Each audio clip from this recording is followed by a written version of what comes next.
G'day! We're actually recording this after the fact because we forgot to do it during the episode. But if you would like to win yourself one of these a C1 Spirit, you can.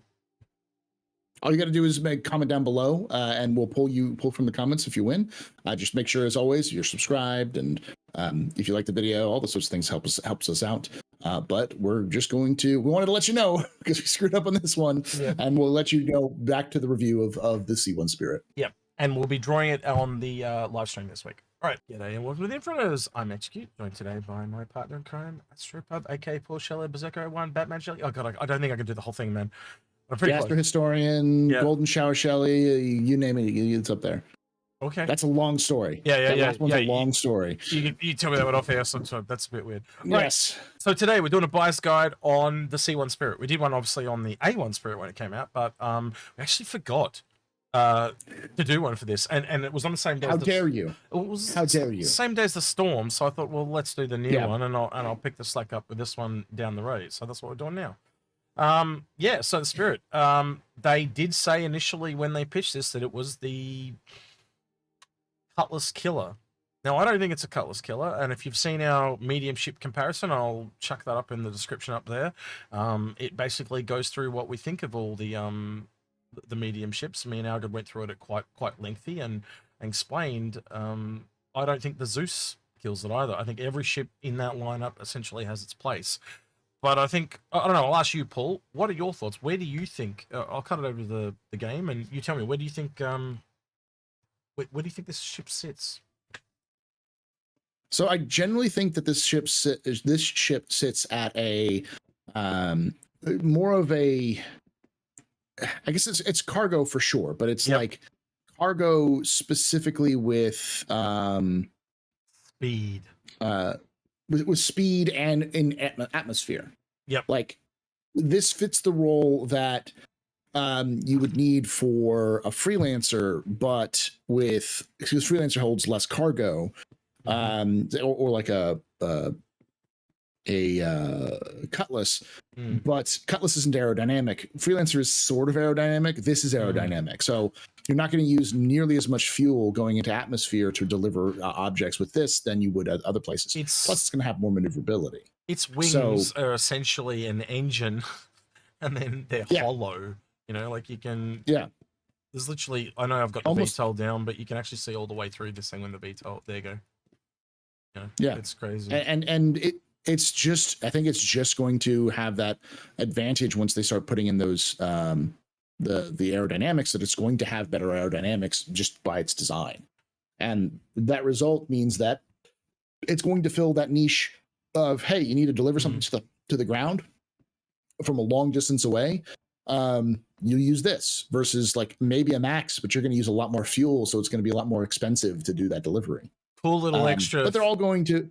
Cool little extra features like the lights on the ground here that I'm showing off. I like that too. New little thing. And just lots of little, like there are just an absorbent amount of lights over it, like even up the front where the name is placed and stuff like that. Just all these nice little details that are starting to come through, and you instantly are going, oh, I can't wait to see that on something else, you know? I know it's, okay, this one turns on when you turn the ship on. So I'll show you that one when we're inside, but yeah. It's a good ship, and I know a lot of people were questioning, like, well, why did CIG make the Zeus if they have this? And it's like, well, the Zeus is 2 times the size of this thing. It's much bigger. It's not going to fit in the same. It's not 2 times the size. What we concluded, I'll tell you the short version of what that video I was talking about that'll be up in the cards, is that the CL is a variant, right? And there is no base variant of the Zeus. That's why there's nothing to really compare this to.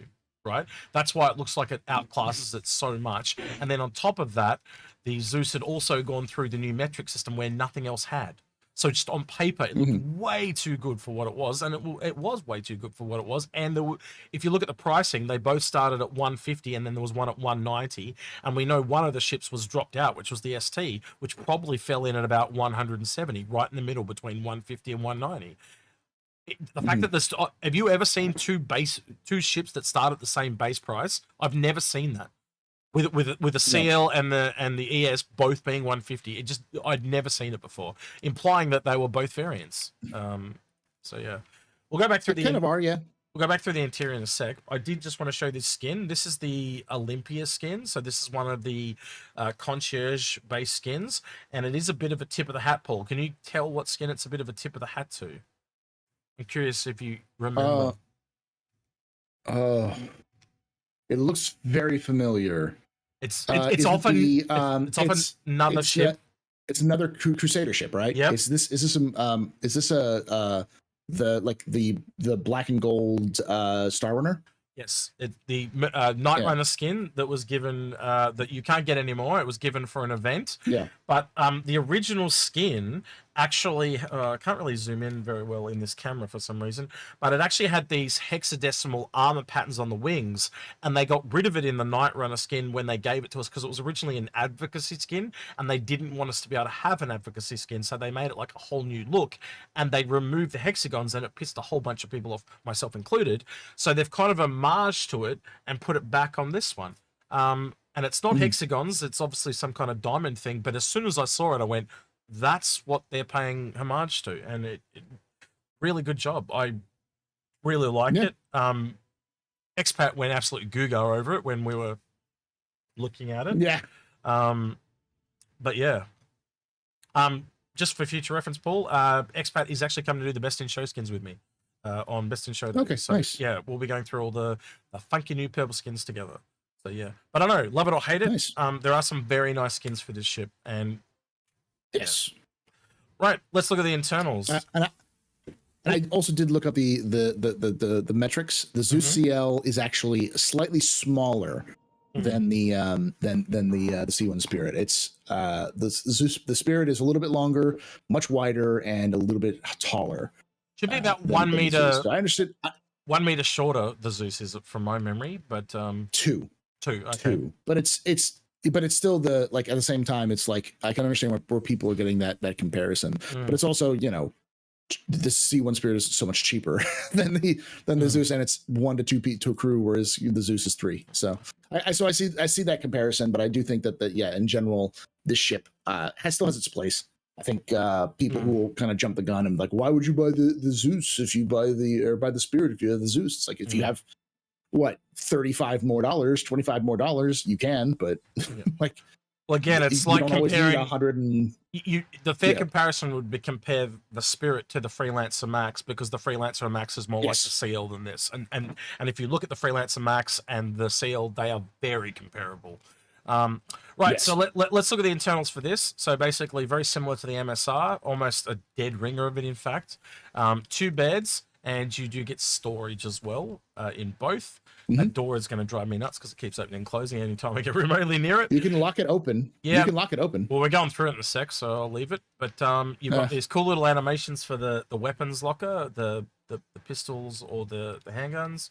You've also got your suit lockers, just like on its bigger sibling, the A1.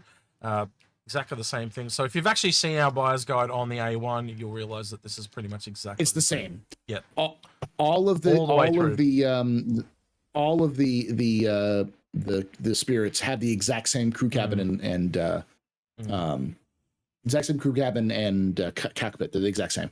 So yeah, something I will point out that we need to start talking about more. Something that our grid actually figured it out, and it's actually come true in all the other ships. We've actually been going around and checking them. Is if you look at the top of a ship where it's got its quantum drive, you get these clips. That's actually where the jump drive is going to go. That's for the jump drive. Yeah. The modular jump drive to go. And you can actually go through all the ships that have a quantum drive, and if they have a space above it like that, it means that they're going to be able to get a quantum drive. If they don't, they can't have a quantum jump drive. So yeah. So that's a good way of telling it, because that's one of the reasons why CIG is going back and making the modularity for like the freelancers. Why they're focusing on that is because they want to have those jump drives added to the game soon. So that's what they're kind of preparing for. Now, they did widen the cargo bay a little bit, but that now allows it to have 2 32 USC containers along the side, SCU containers. And the last thing I do want to show is actually the tractor beam that looks absolutely cool when it's actually there. So I'll actually have to turn the ship on. Fortunately, I've got to get into the seat and then out again, then in again. I should have thought of that beforehand, but that's the way the cookie crumbles. I don't know. How much weight do you think the tractor beam actually adds to the ship? Because you are essentially like, you know, how they said it, like people were saying it's the Cutlass killer. The Cutlass doesn't Mhm. give up extra guns to get that, where this version does. So essentially, you've got you're losing 2 guns off the turret with this version. I mean, you're not fighting in a Cutlass a lot because Cutlasses are terrible fighters, but they at least have some more defensive capabilities with that, which could be the difference. I think it's such a small thing. I don't think this is the Cutlass killer in that sense, just because the Cutlass is eventually going to also have, you know, it fixes tractor beam to make it work a little bit better, but Cutlass also can't hold nearly as much cargo as this can.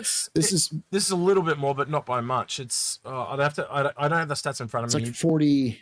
You might. I'll look at it real quickly, but it's like 42 to 48 or something like that. It's in the 40s. Yeah. They're very on par with each other, and the Cutlass can kind of like be them, you know, stand around and fight a bit, but it doesn't have the armor. But this is really designed to run, and you know, the Freelancer and the Zeus, they seem to be the more tanky of the two. So we haven't quite like, again, if we go through the medium, when we did that medium ship comparison video, the Freelancer is the weird outlier that we couldn't work out. So it's either the shield tank or it's the one right in the middle that all the others are based around, right? And then the Zeus is the armored tank. So it just really depends what they end up doing with it, and it's hard to tell at the moment. So yeah, obviously you can deploy it like that and go from being up the tractor beam on top, and now you can have the tractor beam. Oh, it's not going to let me turn it on. Down below. I thought I turned the power on. Nope. You got to turn the power on for the side ship. Yeah. Yeah, I thought I had, but I obviously didn't. So now I can turn that on. But what's really cool about this compared to the Cutlass at the moment is just how well you can see the actual cargo bay. Because on the Cutlass, you can only see, like, if someone's standing on this the end of the ramp, you can only see up to their hips, so you can't actually see into the cargo bay at all. That said, trying to get a 32 SCU cargo container in and out of this thing at the moment is a bit difficult, to say the least. Difficult. It requires some training, some experience. So so I think that's really the case with all the cargo beams, though. Like, they all require some practice to get used to how to work, which is nice. So well, they fixed that from the PTU. You used to be able to pick up this crate, but you can't anymore. The sitting crate. Yeah. So but if I leave that there and quickly jump out of the ship, you can see what it looks like. And the big difference to this ship is it's got a special mount that the Cutlass one doesn't have. And so hopefully they get a better mount going with the Cutlass in time. So yeah, there it is there. But just really good placement. And again, it's the gold passed version of the ship. So if this was not better than the Cutlass, then would be having heaps of complaints about it. But because it's the newer one, obviously, at the moment, it does just look a little bit better than the Cutlass, but the Cutlass will get its time in the sun again. I don't know, Paul. That's kind of really it for me, unless there's anything you really want to add, because again, we did go through a lot of this in the A1. Range. This thing's got range comparison to the Cutlass. Like, this is the range compared to the Cutlass. Yep. The only thing that's it sits in that middle between the Cutlass and the Freelancer, because the Freelancer probably outranges it a little bit. But it also, but not by much. And the Freelancer has less cargo, the base Freelancer. The Max probably has less range than this does, and this can carry more cargo than the Max, or more cargo than the base, and probably go a little bit further. So, like, there's trade-offs. I think this is a good evolution of how CIG does ship design, where it's a lot more design about finding the cracks where they can fill in, rather than just making a ship because it's cool. But that's how ship design should be. It should be all about trade-offs, and essentially you're designing a rock, a paper, and a scissors. That's how it should be. And there should be no perfect ship, and no ship should kill another. It should be what is the right ship for the job, right? And if you are essentially not wanting to fight people, but you want to get the cargo through, just like its bigger sister or brother, the Star Runner, that's what this is for. It's for running. So yeah, that's the best way of putting it. It's Crusader ships are either designed to take the punches or run away from them. Yep, that's what they do. Yeah, absolutely. All right, I think we can kind of wrap it up there, Paul. But it's a really good looking ship. It's excellent to see, and it makes me kind of hungry for that Zeus, to be honest, because we're getting more and more ships in that medium ship lineup, and it's going to be really interesting to see. I just dropped something on the floor. Right. I was like, what's that noise? Yeah. Anyway, I can't wait for the Aegis, whatever the Aegis version of this is going to be. Maybe that Bearcat or some of the other medium ships, because we're definitely going to get more medium ships from Argo and Aegis and Consolidated Outland. Well, I guess we already have one. It's almost like they but made too many starter ships and too many smalls. It's like, oh shit, now we've got to start making some mediums because we've made too many smalls.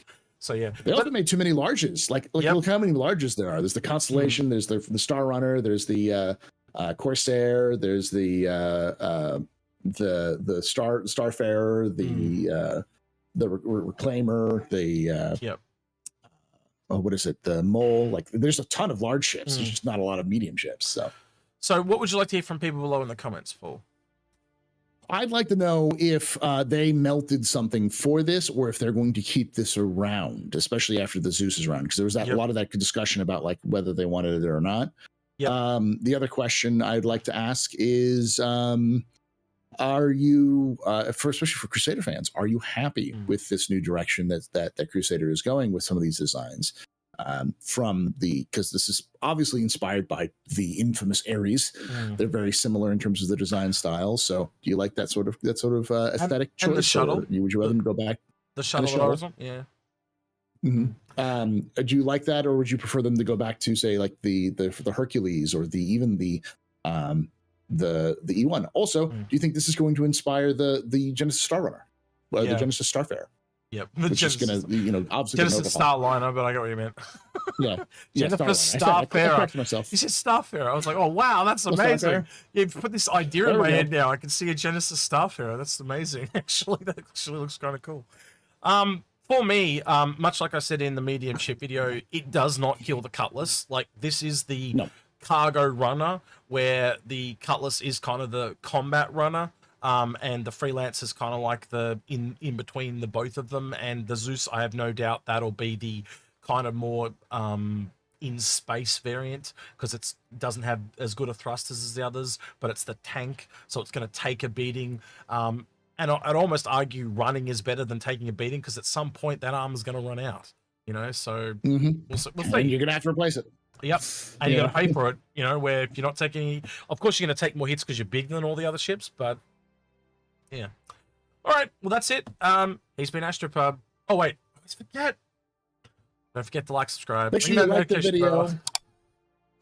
And subscribe, hit the notification bell. Yeah. And thank you to the people at the end of the credits that went that extra mile on Patreon. With that, he's been Astropub. All right. I've been Execute. I was waiting for you to say. He's been Execute. Yeah. Catch you next one. Bye.